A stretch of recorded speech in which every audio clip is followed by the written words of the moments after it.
നമ്മൾ തെരഞ്ഞെടുപ്പുകൾ നമ്മൾ സാക്ഷ്യം വഹിച്ചു വരും.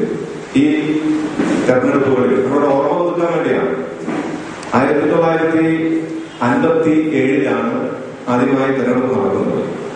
57 തെരഞ്ഞെടുപ്പ് നടക്കുമ്പോൾ നമ്മുടെ അങ്കമാലി മണ്ഡലം അങ്കമാലി എന്ന പേരിലല്ല, എല്ലാവർക്കും അറിയാം, കോതകുളങ്ങര എന്ന പേരിലാണ് 57 നമ്മുടെ തെരഞ്ഞെടുപ്പ് തുടങ്ങുമ്പോൾ നമ്മുടെ മണ്ഡലം അറിയപ്പെടുന്നത്. 57-60 കോതകുളങ്ങര നിയോജകമണ്ഡലം എന്ന് പേരാണ് അറിയപ്പെടുന്നത്. അന്ന് കോൺഗ്രസിന്റെ സ്ഥാനാർത്ഥിയായിട്ട് MA ആന്റണിയും 57-60 CPIയുടെ സ്ഥാനാർത്ഥിയായിട്ട്, അന്ന് CPI ആണ്, 64 സ്പ്ലിറ്റ് ഉണ്ടാകുന്നത്. AP കുര്യനുമാണ് മത്സരിക്കുന്നത്. MA ആന്റണി ജയിക്കുന്നു. പിന്നീട് 65 ഇലക്ഷന് നമുക്കറിയാവുന്ന പോലെ സംസ്ഥാനത്ത് നിയമസഭ കൂടാൻ കഴിയില്ല. കാരണം ആർക്കും ഭൂരിപക്ഷം കിട്ടാത്തതുകൊണ്ട് ആ നിയമസഭ അസംബ്ലി കൂടുന്നതുകൊണ്ട് പിരിച്ചുവിടുന്ന സാഹചര്യമാണ് ഉണ്ടായത്. 65 കേരള കോൺഗ്രസും ഇടതുപക്ഷവും തമ്മിലാണ് മത്സരം.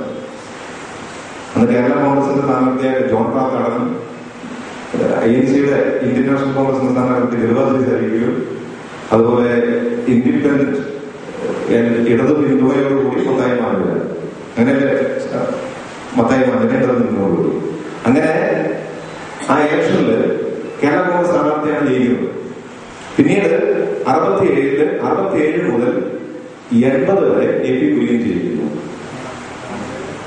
67 മുതൽ 80 വരെ AP കുര്യൻ ജയിക്കുന്നു. അതിൽ 67 AP കുര്യൻ എതിർ സ്ഥാനാർത്ഥി കോൺഗ്രസിന്റെ AC ജോർജാണ്.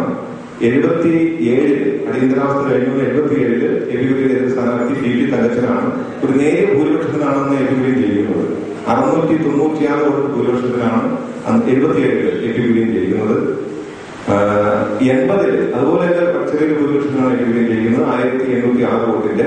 അന്ന് PJ ജോയ് കോൺഗ്രസിലല്ല ജനതാ പാർട്ടി ലെവലിലാണ് മത്സരിക്കുന്നത്.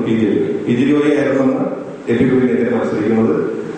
പിന്നീട് നമുക്ക് ചരിത്രം നമുക്ക് അറിയാവുന്ന ചരിത്രം നമുക്ക് ഈ ഇരിക്കുന്നതാണ് പറയും. 82 മുതൽ MV മാണി കേരള കോൺഗ്രസിന്റെ ബാനറിൽ മത്സരിക്കുന്നു. 87 വരെ ജയിക്കുന്നു. 91 മുതൽ PJ ജോയ് ജയിക്കുന്നു. 2006 ജോസ് തെറ്റി ജയിച്ചു വരുന്നു.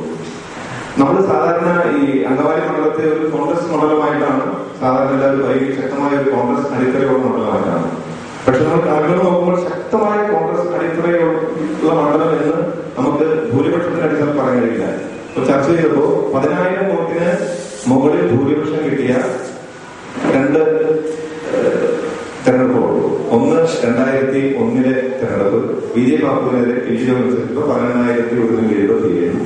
പിന്നീട് ആദ്യത്തെ 60 തെരഞ്ഞെടുപ്പ് MA ആന്റണിയായിട്ട് AP കുര്യന് മുമ്പ് തെരഞ്ഞെടുപ്പ്, അതും ഇതുപോലെ 10,000 മുകളിലാണ്. ഒരു ചെറിയ ചിത്രം കിട്ടാൻ വേണ്ടി പറഞ്ഞു മാത്രമേ ഉള്ളൂ. നമ്മുടെ പഴയ ഓർമ്മകളൊക്കെ പുതുക്കുന്ന മാത്രം. അപ്പോ നമുക്ക് പരിപാടികളിൽ ആരംഭിക്കാം. നമ്മള് ഇവിടെ ഒരു ചോദ്യാവലി തയ്യാറാക്കിയിരുന്ന ചോദ്യാവലിയിൽ നിന്നുകൊണ്ടാണ് രാഷ്ട്രീയ നേതാക്കന്മാരുടെ ചോദ്യം ചോദിക്കുന്നത്.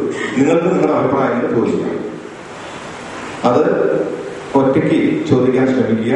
കൂട്ടത്തോടെ ചോദ്യങ്ങൾ വന്നാൽ കൂട്ടത്തോടെ ഇരിക്കാനായിട്ടുള്ള സാധനം കാണിക്കാറുള്ളൂ. നമുക്ക് ഇവിടെ തന്നെ നോക്കാം. നമ്മുടെ ആദ്യ ചോദ്യത്തിന് 5 മിനിറ്റാണ് നമ്മൾ പറഞ്ഞിരിക്കുന്നത്. ഇത് ചോദ്യമല്ല, നമ്മളൊരു പൊതുവായ ഇൻട്രോ തരിക എന്നതാണ്. അതായത് കേരള രാഷ്ട്രീയത്തിൽ LDFന്റെ പ്രതിനിധിയോടാണ് ചോദ്യം. KK അംജാഷൻ, കേരള രാഷ്ട്രീയത്തിൽ LDFന്റെ പ്രസക്തി എന്താണ്? ഇതിനെക്കുറിച്ച് ഒരു 5 മിനിറ്റിൽ LDFന്റെ രാഷ്ട്രീയ കാര്യങ്ങൾ 5 മിനിറ്റിൽ ക്രമപ്പെടുത്തി